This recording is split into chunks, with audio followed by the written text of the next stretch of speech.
AI agents are everywhere, automating tasks and making decisions at machine speed.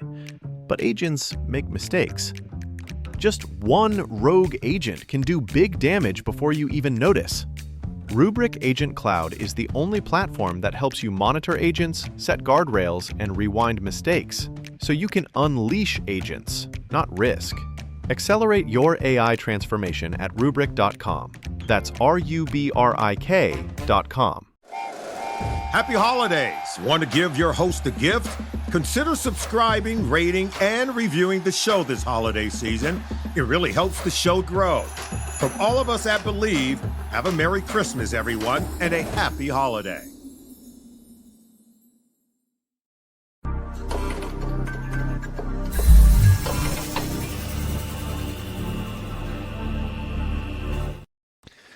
Welcome. We have got a ton to get into today. It is absolutely an exciting day because we're talking about our favorite topic, and that is the topic of Retatrutide. But does our obesity medicine system have a problem when it comes to the conversation that we're having about these drugs? I think it might, because we keep chasing the biggest number instead of asking who are these drugs actually for. And Retatrutide just forced that question in a massive way with massive data. Welcome to On the Pen. We're live Monday, Wednesdays, and Fridays at 11 a.m. Central Time, 12 p.m.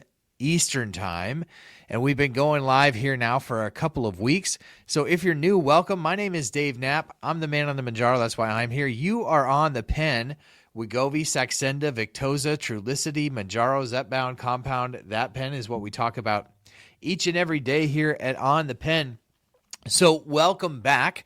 Hit that thumbs up button as you're jumping in. Share this with a bunch of your friends and drop it in the comments and let us know that you're here, that you're watching, and that you're enjoying these live streams. So we're a little late to the party on the Retatrutide data. I had a ton going on yesterday, but this news was literally everywhere. And so I thought, we'll just jump on tomorrow and we'll share our thoughts about this. Retatrutide has been our favorite topic on this channel for a couple of years. And if I would have been more prepared, I would have brought up the first video that I ever did on Retatrutide, because it was such an interesting time to throw back. I was on a work trip in, where was I? I was in Phoenix, Arizona at the time. This was about 3 years ago. And I was covering obesity medicine news already at that point. We were just carving out our niche, and that is where I learned that, this new drug that I was taking, Manjaro, there was actually something that was going to be even better in the pipeline. And that was this drug called Retatrutide. And I was like, what is this? And I learned about it there. It was in phase 1 clinical trials, but learned very quickly that it had a third agonism component that was likely going to make this thing even more powerful. And so that was an exciting moment for me, obviously, to learn about that and to bring it here to you on the pen. And actually, I've got it pulled up here, so I'm going to see if I can pull that up. Let's see here, video file. Nope, not what I wanted to do. But it's long. But the point is, it's long been one of our favorite topics here at On the Pen. And we're just going to watch this together because why not, right? Hey everybody, just wanted to do a quick follow-up on last night's video about Retatrutide. Retatrutide? They announced, Eli Lilly, today. Phase 3 clinical trials will start in 2023, so that is excellent news. Excellent news. All right. Well, that was that video where I was just teasing, like, hey, more is coming, which makes this kind of day like even more exciting. By the way, say hi to Ella, who's in the office with me today. We got the Ella cam going today. But yeah, we're going to talk about Retatrutide because the numbers were massive. The numbers were actually insane when it comes to the Retatrutide numbers that we got yesterday. But the most important part of this data is not how much weight did people lose at the highest dose. It's what the lower doses were actually telling us about who actually needs this medication and how aggressive treatment should be. Like, it's crazy what they accomplished with Retatrutide yesterday, because it's like, we don't need to get up to 50% body weight loss in a year, right? There's a cap on how much weight loss is necessary for these drugs. And one of the things that happened yesterday was Retatrutide sort of became, by virtue of this data, the first drug to really go toe-to-toe with metabolic bariatric surgery in terms of its weight loss efficacy. So let's start with what everyone's reacting to over the last 24 hours. The big headline comes from the TRIUMPH-4 phase 3 trial. This trial looked at adults with obesity and knee osteoarthritis. So they were primarily measuring, does Retatrutide or Retatrutide, does it actually lower pain in patients with osteoarthritis or knee osteoarthritis? About 84% of participants had a BMI of 35 or higher. So this is a very overweight population. And so these weren't like borderline cases of people who had knee osteoarthritis, but like a little bit of obesity. It was pretty severe obesity. And they needed that because they knew that this was going to be a powerful drug from a weight loss perspective. So these were people with serious burden metabolically and physical limitations to boot. And the highest dose of 12 milligrams, people lost an average of 28.7% of their body weight over 68 weeks, which is about 71 pounds if a patient's starting at about 249 pounds. That's a huge number. And that number, it matters, but it's not the whole story. It tends to be where the headlines go, like just to the weight loss. But let's actually break it down by what happened by dose. Using what's called the efficacy estimate, meaning these are the people who stayed on the medication the whole time and followed the protocol. At 9 milligrams, so the upper two doses are 9 and 12 milligrams. At 9 milligrams, the average weight loss was 26.4%, or about 64 pounds. At 12 milligrams, the average weight loss was about 28.7%, or about 71 pounds. Placebo lost around 2%. So when you adjust for placebo, you just kind of back out that 2%. But the non-placebo adjusted, I believe, were 26.4 and 28.7% respectively. So nearly 48% of people on 9 milligrams, listen, like half of the patients on the 9 milligram, not even the highest dose, lost at least 25% of their body weight. And for those on the 12 milligram, it's almost 60%. 59% of people on the 12 milligram dose lost at least 25% of their body weight. So that's a huge response to these new medications, this new medication, Retatrutide. And at the extreme end, about 18% on the 9 milligram and 24% on the 12 milligram lost 35% or more. So if you got to the high dose, 12 milligrams, 24%, that's almost 1 out of every 4 patients on the high dose, lost 35% or more of their starting body weight. So that's weight loss you usually only see with surgery. So let's talk a little bit about what the efficacy estimate means, because I think it's important to pause on these numbers and know that this wasn't just like an average. It's not that clear. Let's understand the data a little bit here. When you hear the term like 26 to 29%, those come from what's called the efficacy estimate. So in plain language, that's what happened to people who stayed on the drug and followed the treatment plan. It shows the maximum biological potential of the medication when it's taken exactly as it's intended. So think of it like testing a car. You got like a racetrack. On a closed track, it's just the car, the ideal conditions, and the racetrack. There's no traffic to contend with.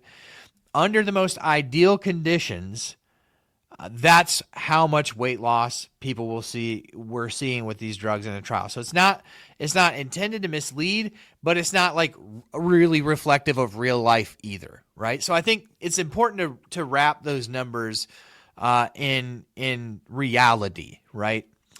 So that's what the efficacy estimate means, and that's where those 28.7 and 26.4% numbers come in.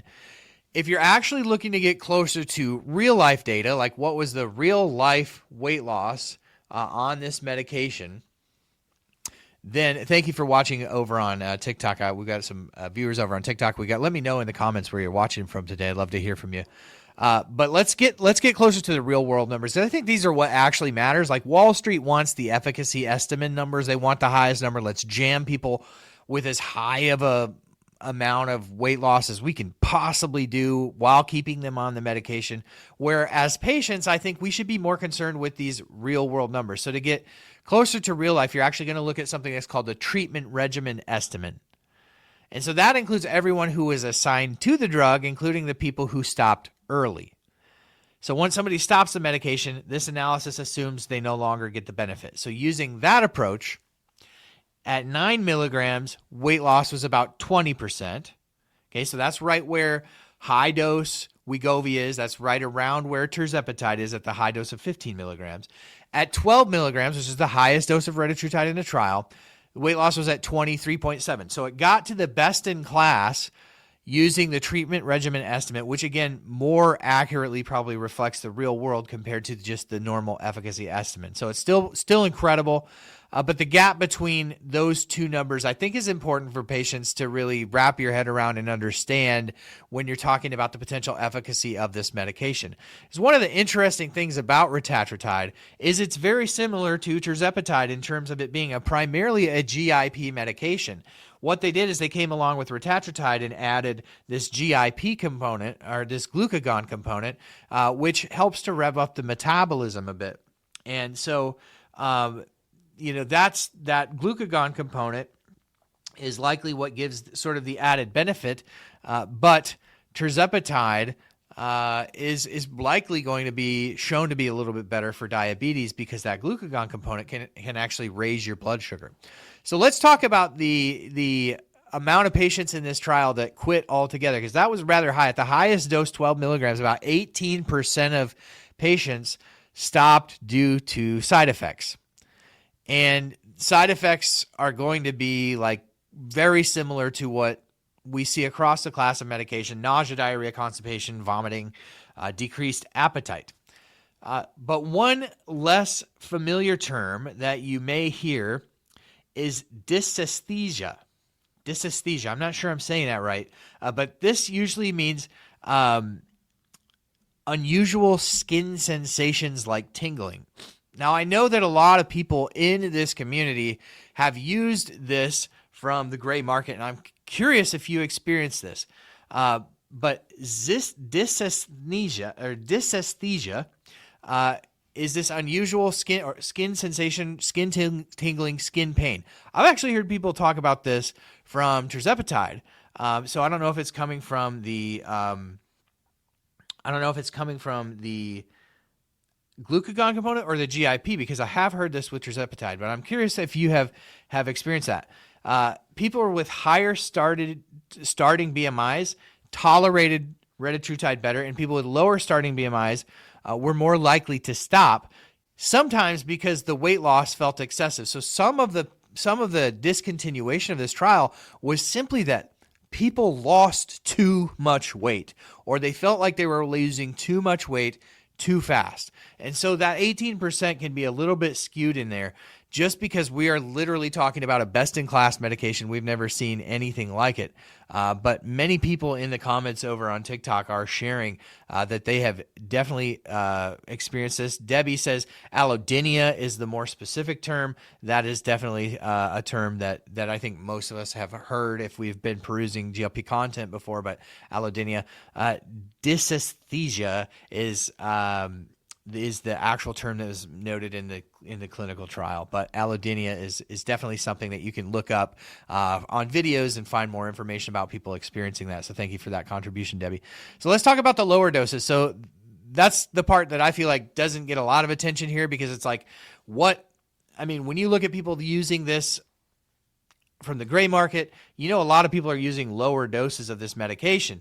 And I think it's important to know that across the retatrutide studies and other trials in the Triumph program, Lilly's already shown that these lower doses produce substantial weight loss as well. in ranges actually that overlap with what patients see today with the highest dose of tirzepatide, the 15 milligram dose. The key insight here, though, is that retatrutide does not suddenly just like turn on at 12 milligrams.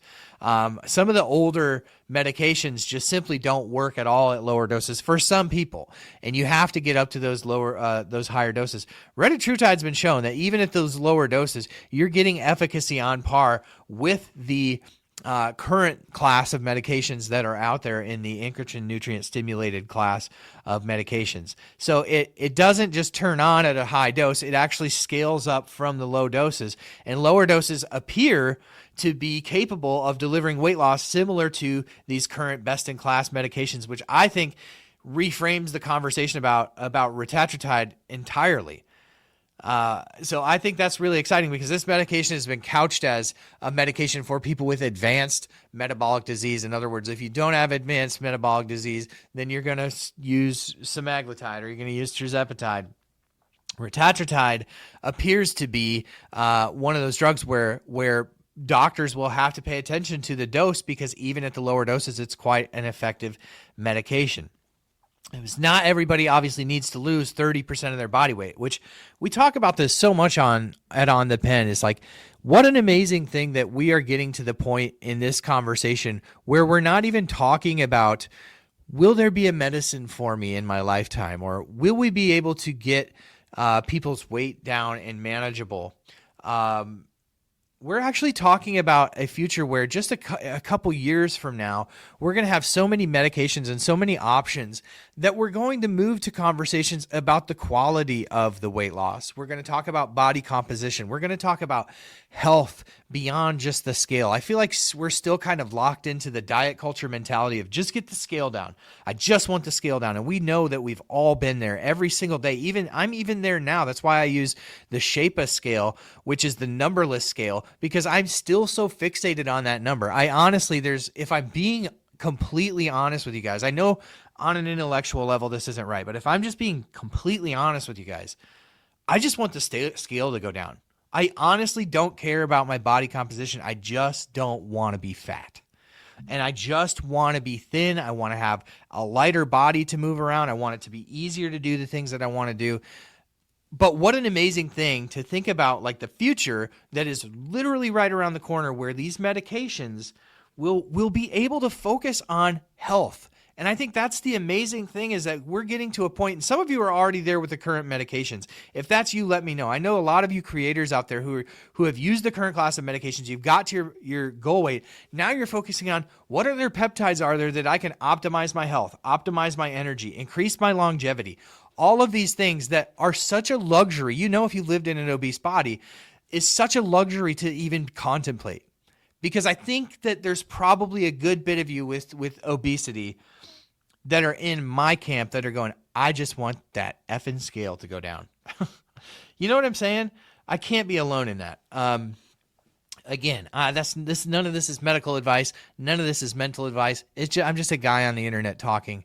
But that's just honestly how I feel.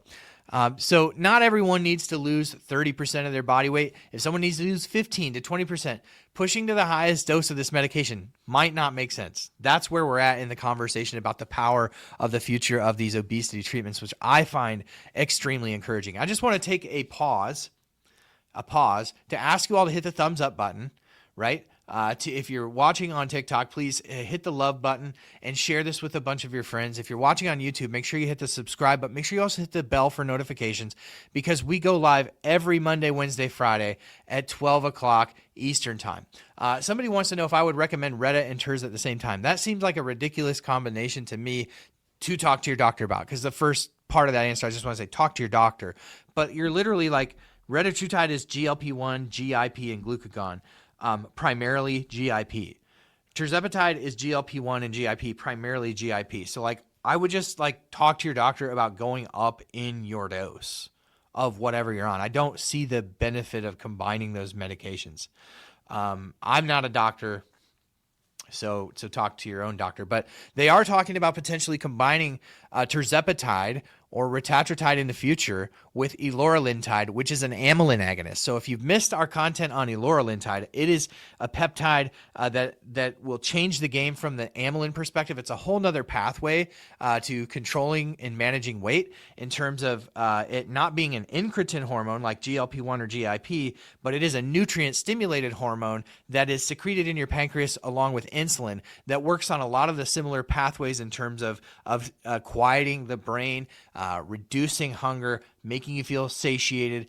And I just got to say that that the future is like combining multiple pathways, but combining RETA and TIRZ, talk to your doctor about it. But that one doesn't seem to make a lot of sense to me. It's like go up in your dose of what you're on, especially if you're on RETA, just go up in your dose. Like that seems to make more sense to me, but that is a conversation for your doctor. And I hope that if you're using retatrutide, which is a investigative compound and only available not for human consumption, that you are at a very minimum pulling your doctor into those conversations. That would be my best thing that I could say to you is if I was leaning that way, and I understand why people are desperate. They want to get, some people don't have years to wait around for this stuff. I get it. And you're going to weigh the risk reward, and that is entirely your decision. But I cannot stress enough how important it is in order for you to include your doctor into that conversation. Just pull your doctor into the conversation. Let them know so that they can monitor you so that you can do it as safe as possible. That's the best advice that I feel like I could give. So Retatrutide has not just Retatrutide has not just raised the bar on obesity medicine. It's changing the entire conversation around what we get to focus on for the next 10 years, which is quality of weight loss, not quantity. And it's forcing harder, more honest conversations about how aggressive obesity treatment should be and for who needs RETA versus the earlier, versions of these medications. And so the conversation we should be having and should have been having all along is what treatment makes sense for you, what treatment. It's not about cramming the highest weight loss. It's like, where are you deficient? Where could you be better? And I think we're getting to the future where they'll be able to test for that stuff. They'll be able to find out what pathways may be most beneficial for you, how well your receptors have an affinity to binding to these different hormones and molecules, and what maybe you are like. Just imagine a day where they do a swab, a cotton swab, and they test and they say, hey, you're really low in this or really low in that, and so Davidtide will be RETA when it's approved. Somebody said RETA is going to be used for diabetes because I've read that glucagon increases the blood sugar levels. Glucagon is by nature something that increases your blood sugar. And so I do believe tirzepatide will be superior from a diabetes standpoint, but it doesn't mean, like when you zoom out and look at the bigger picture, some people with diabetes may benefit from getting their weight down, and then that getting them into a position where they need maybe less medicine. And so it's going to be one of those things where you have to work with your doctor and get a good game plan together for your specific disease. We don't have tests right now that say which medicine would be the best. I think we're going to get there in our lifetime, maybe even in the next 10 years. But right now, it's just going to be a really close conversation with you and your doctor, especially the more metabolically sick that you are, the more important it is going to be to have those conversations with endocrinologists, specialists, etc. Michael wants to know, did some people say that on RETA 2 milligrams to 6 milligrams were more hungry or less appetite suppression? I don't know that we got that kind of data yesterday, but I do anecdotally hear that people feel hungrier on the lower doses. But again, like if you're going from tirzepatide to retatrutide, listen, this isn't a drug that exists in the real world. This is in clinical trials. So if you're taking something, you're taking a gray market version, and it's hard to tell people what to do other than just talk to your doctor about it. But when you look at tirzepatide and retatrutide, it's GIP is the magic. When you look even at the retatrutide molecule, adding the glucagon component gives you the next level of the revved up metabolism, the higher weight loss. But really the magic is that retatrutide, this is really crude analogy. So if you're a molecular biologist or a chemist, you're probably going to have a hard time with this basic description. But Tirzepatide is 5-to-1 in terms of the ratio of GIP to GLP-1. So my point in saying that is there's very little GLP-1 in Tirzepatide compared to Ozempic or semaglutide, which is straight GLP-1 receptor agonism. It's 5-to-1 GIP to GLP-1 in Tirzepatide, so it's a much stronger. It's mostly a GIP medication.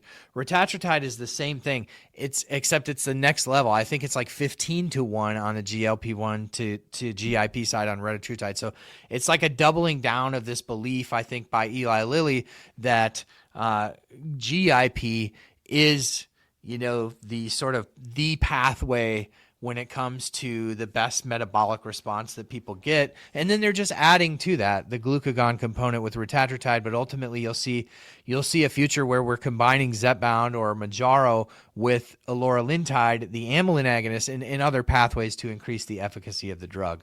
Again, I'm getting a little bit out of my wheelhouse here in terms of things I like to talk about because I'm no expert in this stuff. I'm just sharing what I know. So everything you hear from me, just know that I'm a layperson. I am not a medical doctor. I do not provide medical advice. This is all for your entertainment purposes only. Talk to your doctor. Talk to your doctor. Talk to your doctor is the best thing that I can say. If you're new here, hit the thumbs up button, hit the subscribe button, hit the bell for notifications, and let us know where you're watching from today. I'm going to shift topics here. We have, I think, said what needs to be said about Retatrutide. I'm really going to be very interested in the longer-term data on this because they have, I think, an 80-week study. They have some longer studies in Retatrutide that are going to come out that I think are going to be even more impressive, that are primarily focused on weight. But I want to talk about a couple stories that are in the news today that affect the community. The first thing I want to talk about is the fact that Novo Nordisk has a high-dose version of Wegovy, 7.2 milligrams, that they've submitted here in the United States for priority review authorization. We'll see that in the next couple of months, probably approved here. But over in the EU, they applied for the same thing, looking at the 7.2 milligram dose of Wegovy, and the European Medicines Agency, the EMA, has issued a positive opinion on the 7.2 milligram dose, advancing its availability in the European Union. So Novo Nordisk learned today that over in Europe, they will be approving the 7.2 milligram dose of Wegovy, which is really good news for those over there who have seen the cost of their Mounjaro increase. When we talk about the 15 milligram dose of Mounjaro and the 7.2 milligram dose of Wegovy, obviously two different molecules. We just went on that. Mounjaro is a GIP drug, and Ozempic is a GLP-1 drug. 7.2 is a huge jump from 2.4 milligrams, and it goes right from 2.4 to 7.2. But the efficacy from a weight loss perspective is very similar at the 7.2 milligram dose. So approved in the European Union, they got a positive opinion over there today on that. We will likely see the same in the United States within the next few weeks with a launch probably by spring in the United States of the high dose of Wegovy, which will be very interesting to see how that all shakes out. So that is good news for our friends over across the pond. Let's talk a little bit about the approval for Orforglipron in the United States. There's a very interesting story. Now, one of the things we've been talking about Orforglipron is how in some of those early studies, there were liver signals. In other words, Orforglipron is the first non-peptide GLP-1, which is part of the reason I'm skeptical about it, right? I love the peptides that are basically long chains of amino acids designed to bind to our receptors in our body the same way that the natural occurring hormones do, just lasting longer in your body. This is the first small molecule non-peptide version, meaning that it's metabolized in the liver. And what we've seen in other companies like Pfizer is they've tried to develop small molecule drugs where there have been liver issues that popped up along the way, causing them to have to basically stop producing that medication. My chair dropped down. And so ultimately,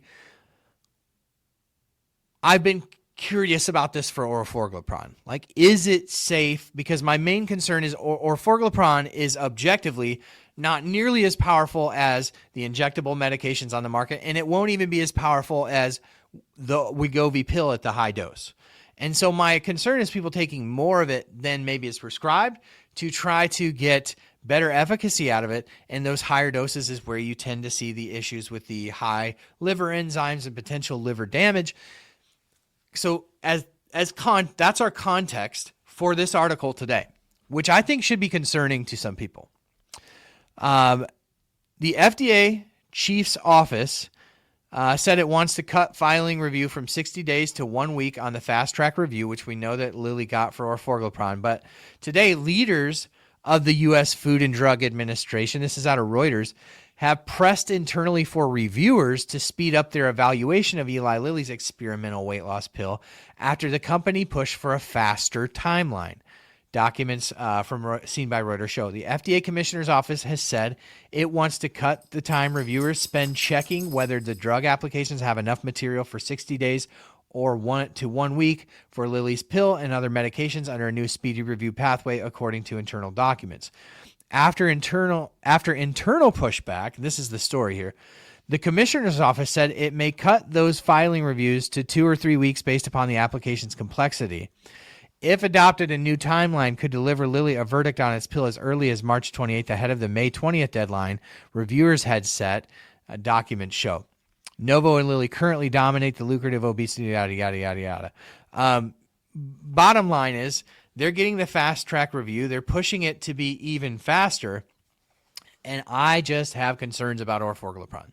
Maybe they're completely unfounded, but at the end of the day, there's so many better options on the market in terms of injectables. I know there's going to be a lot of hype around the orals because, hey, you can take this in a pill now. But I just want people to understand at a minimum that this is a small molecule pill. It is a non-peptide, and it is not the same as the medications that are currently on the market. And I've seen research versions of this stuff pop up on gray market sites. I've seen people saying, I'm already taking it. If you're already taking it, means you're taking it from a gray market site. And I get so concerned about people taking that one specifically without doctor oversight. That one, it makes me nervous. And so with this fast track, I just hope beyond hope that everything is getting looked at with a scrutinizing eye, and that they're not rushing this at the expense of patient safety. That would be my major concern here. Maybe they are, maybe they're not. But at the end of the day, that would be the concern that I have. Want to shift topics to something else we've been talking about here this last week. There's some legislation going on right now. Legislation introduced by a bipartisan coalition out of the state of Indiana, which is the home of Eli Lilly. This bill is called the Safe Drug Act of 2025. The Safe Drug Act, which is something that, even when you're looking at the name, is hard to disagree with. But we do. And we actually have a petition available in our link tree at otplinks.com. It's the first button. I hope you'll all go sign it because I really believe that this bill is a play to put compounds in jeopardy. And I want to talk to you about why I think that is, and then I want to encourage everyone to go and sign this petition. Again, available at otplinks.com. That'll take you right there. That's the easiest way to get to it. So here are the specific citations from the actual bill text that shows the language, like how it appears and why I think that this is a potential danger to compounds. And so I've got about 8 or 9 points here that I want to make with you.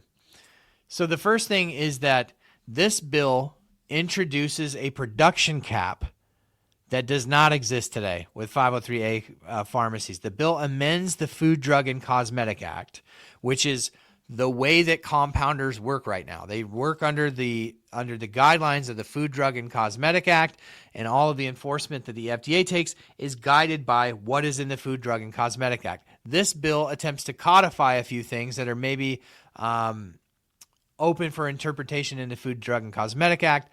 So this bill amends the Food, Drug, and Cosmetic Act to prohibit compounding essentially a copy more than 20 times per month. And current 503A law has no numeric value limit at all.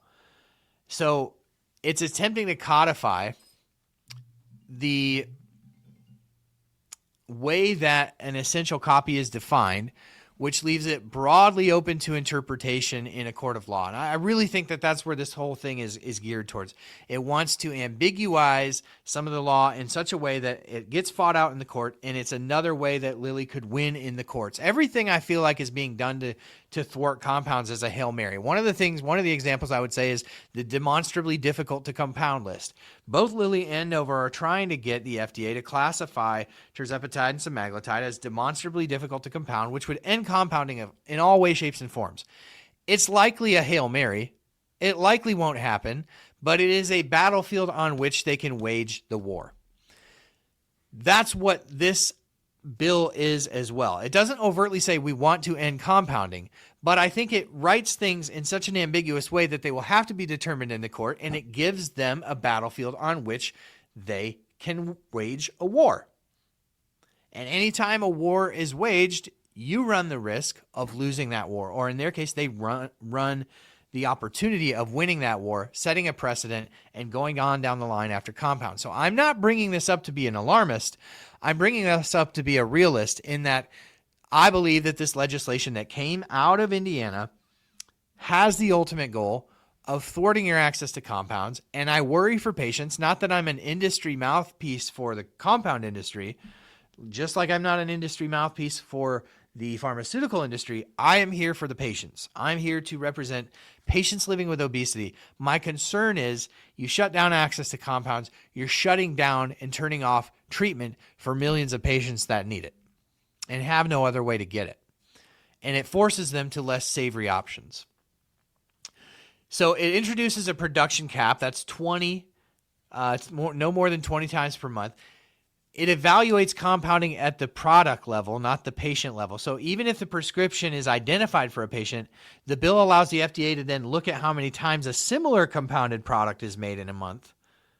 So individualized prescriptions are collapsed into this aggregate count of compounded medications, allowing the FDA to interpret that as they may, which is problematic. It also narrows protection around prescriber judgment. So under the current law, a prescriber determines whether a compounded drug produces a clinically meaningful difference for the patient. This bill codifies language that allows the FDA to later contest whether that difference was significant, which shifts the discretion away from the doctor, away from the prescriber, and towards the FDA, a regulatory body. Patients should be able to make decisions with their doctors. That's something that I've literally said at On the Pen from the beginning. Doctors and patients, doctors and patients, doctors and patients. And everything we do here and every piece of information we share is to empower you to have more competent and confident conversations within the confines of that relationship. So shifting that power to the FDA, or shifting the balance of that power to the FDA, is something that this bill does. It also makes personalization a legally fragile thing at scale. So right now, how many of you within the sound of my voice, or if you're watching this after it goes live, how many of you rely on the custom dosing and the custom formulations because you wouldn't be able to tolerate the brand name otherwise? I know that there are thousands of you out there.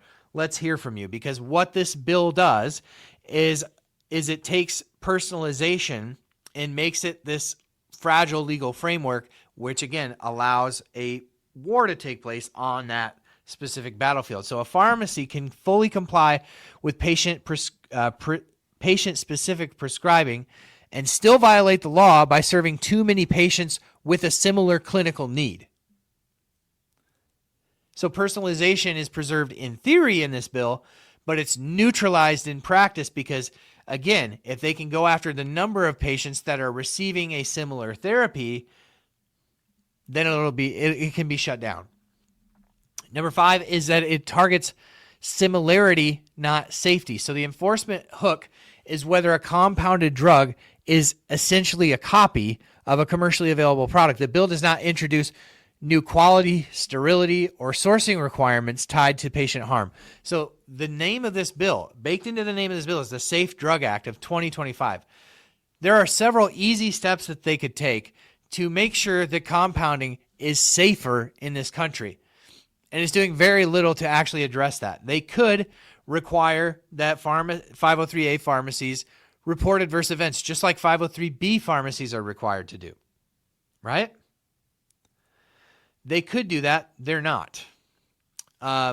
There's no new regulations or proposed regulations within this bill on sterility or quality guidelines or requirements of how they source their API, which for me has always been the crux of the legitimacy of compounding is where is your active pharmaceutical ingredient coming from?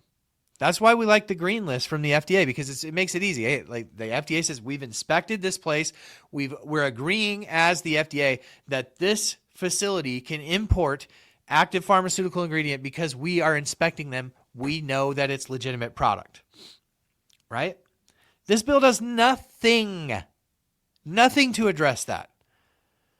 So a bill can say that it's about safe drugs while simultaneously serving an entirely different purpose. The reason, and this is what I tell people, because I've heard multiple times over the last couple of days, how can you oppose a drug about safe drug or oppose a bill about safe drugs?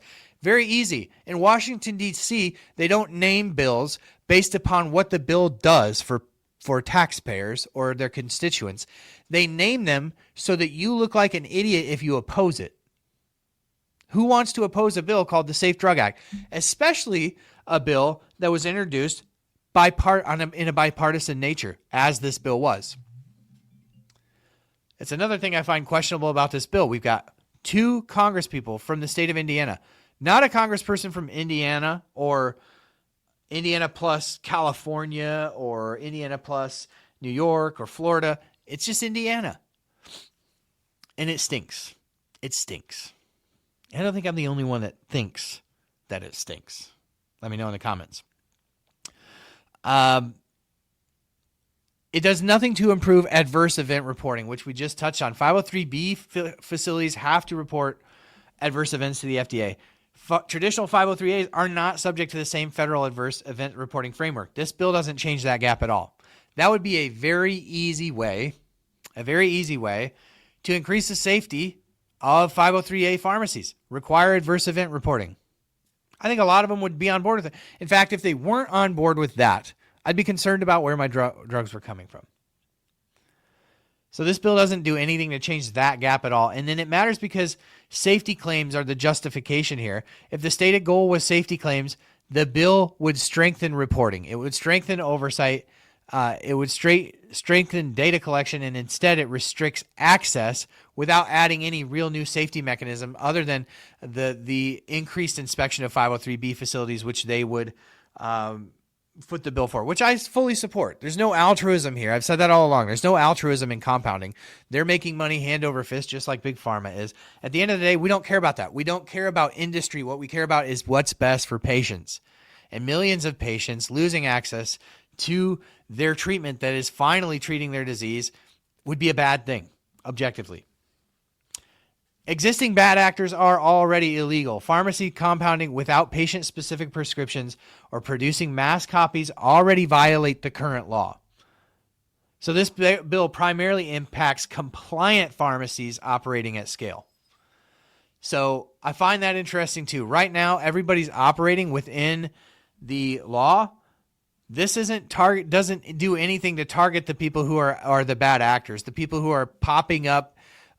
They're getting shut down in one state by their state pharmacy board. They're opening up in another state, or they're applying under a new LLC in the same state. And it's the same losers who are out to make a buck and take advantage of people. It does nothing to address those. It actually goes after the people who are compliant now and makes their life harder. Make it make sense. So the practical outcome here of this bill is that compounding isn't banned outright. That's what makes it dangerous, because if it was like we're just going to ban compounding, nobody would support it. It's the fact that it functionally limits the volume of compounds and regardless of patient demand or their clinical need. So I have concerns for all those reasons. We need to oppose this bill, and you need to go to otplinks.com and click the top button, which will take you to the petition, and sign the change.org petition. That's my ask of you today. I'm sure this isn't going to be popular on the pharma side, but seriously, if you want to increase safety in compounds, talk to patients who are using it and address their concerns. Address the concerns. What are your concerns? If you're using a compound, what is your concern? I know there's people who have used compound and said it was like I was injecting water from this place, or I was injecting a medication and found out that my compound pharmacy got shut down, but they continue to operate. All sorts of shady things have happened. There are things that we can address, but it doesn't seem like patients were considered in this at all. But, we're used as the pawns in it, saying, we want to use, we want to offer safe medications to people. This whole thing pisses me off. I'm not somebody who gets fired up super easily, but this whole thing irritates me. Sue wants to know, are other content producers pushing the petition? I haven't really talked to anybody yet. I launched this a couple days ago. I'm still waiting to hear from the Outsourcing Facilities Association and the Alliance for Pharmacy Compounding on what their position on this bill is. Like I find it interesting. Like, we as patients are going, no. What is their opinion on this? Why haven't we heard from them? Because I feel like we should have heard from them by now. Patients are waving the red flag. I don't know. These are industry organizations, so perhaps we expect too much of them. Obviously, you would think they would be opposed to this too. So if you want to support the petition, go to otplinks.com. I would ask that you do this. It's the easiest way. And you might say, well, I've done change.org petitions before. They don't really cause a lot of change. And here's how I see it. If we're able to get this thing to 10,000 signatures, to 15,000 or 20,000 signatures, it's hard for the media to ignore. Patients raising their voice. Like, listen, I'm not on compounded medication. Many of you are. And it's you are the reason that I am putting this out there. So I'm relying on you, if this is an important topic to you, to push it. If it does, we get some media attention behind this. We get the chance to go out and we get to tell our story. We get to tell the story of patients and what their concerns are. And then potentially help to have our voices included in a bill that actually does something to improve patient safety instead of just low-key trying to shut them down, right? Because that's the ultimate goal here. It's not the stated goal. The stated goal is safety. But in reality, they accomplish the safety by eliminating compounds. That's essentially what's happening here. So if this is an important thing for you, go to otplinks.com, sign the petition, and hopefully we can make some noise. We've done it before. Hopefully we can make some noise. We can have our voices at the table because we all want safer medications. We all want it. But what we don't want is an industry-serving piece of legislation that doesn't consider patients, that only considers profits. That's what I feel like is going on here. I could be wrong. Wouldn't be the first time. The question Michael has, the bill stated and directed at research-grade drugs also? Of course it's not. Nope, this is all legitimate compounds because as per the usual, the people that get hit the most are the people that are trying to do things the right way. The best I can say. The cynical point of view, perhaps. But so that's what I got here today. Happy to take your questions. Those are the main topics I wanted to cover today. Really appreciate you hanging out with me. If you're new to the channel, make sure to hit the subscribe button, hit the bell for notifications, pop on over to obesity.news, sign up for email alerts, because that is how you're going to stay in touch with everything we do. Because as you can imagine, the platforms don't really always like the content that we make, and neither do the people who spend a tremendous amount of money on these platforms to advertise. And so we're always in the crosshairs, no matter what platform we're on. So if you can stay in touch with our email, that is how we stay connected as a community. Obesity.news, type your email in. It's the best way to keep in touch with the work that we do. Where's the petition? Just hopped on. You can go to otplinks.com. OTP for on the pen. Go to otplinks.com. And it's the first button there at the top there. So appreciate everyone following that. And if you are in the media and you're watching this and would love to get in touch with us, you can send me an email directly to dave@onthepen.com, dave@onthepen.com. I would love a chance to talk from the patient perspective about what this legislation does to a community, why by and large this community opposes this legislation, and why we would like to have a seat at the table when it comes to coming up with a bill that actually protects patients instead of just aims to thwart compounding. Again, all of these are my opinions. But this is just how I'm seeing it. I'm always open to education. Always open to education. So without any other questions, we might end it a few minutes from now. Want to thank everyone for being here, for being the best part of the work that we do here at On the Pen. You're the reason that we get up every day and do this work. So I want to thank you all for giving us this platform to do what we do here. So the dude says, and shame on you if this is another WKRP dark hole. I appreciate that. Thank you, Hambone, for being in the chat, helping to moderate today, both over on YouTube and TikTok. Appreciate y'all being here. Make sure that you subscribe wherever you're watching and jump over to obesity.news. Sign up for email alerts. Folly Beach, welcome. It's good to see you here. It's been a while since I've seen you. You've probably been in here, but it seems like it's been a while. Sabina says, I'm going to find out more on the resolution later today. We'll share anything I learn. We'll be looking forward to hearing from Sabina on that. And I really appreciate you being here and being the best part of what we do. We'll keep you posted. That is my promise to you. We'll keep you posted as things progress. But until next time, thank you for being here. And we'll catch you on the next one.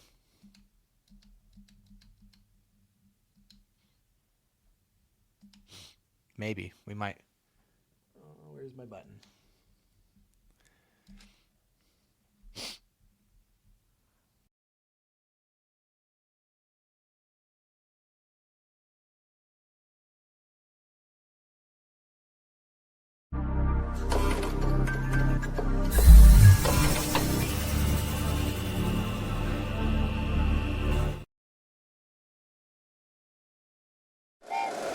Happy holidays! Want to give your host a gift? Consider subscribing, rating, and reviewing the show this holiday season. It really helps the show grow. From all of us at Believe, have a Merry Christmas, everyone, and a Happy Holiday. If you like the show, please take a moment to rate, review, and subscribe. It really does help the show to grow. Thank you for listening.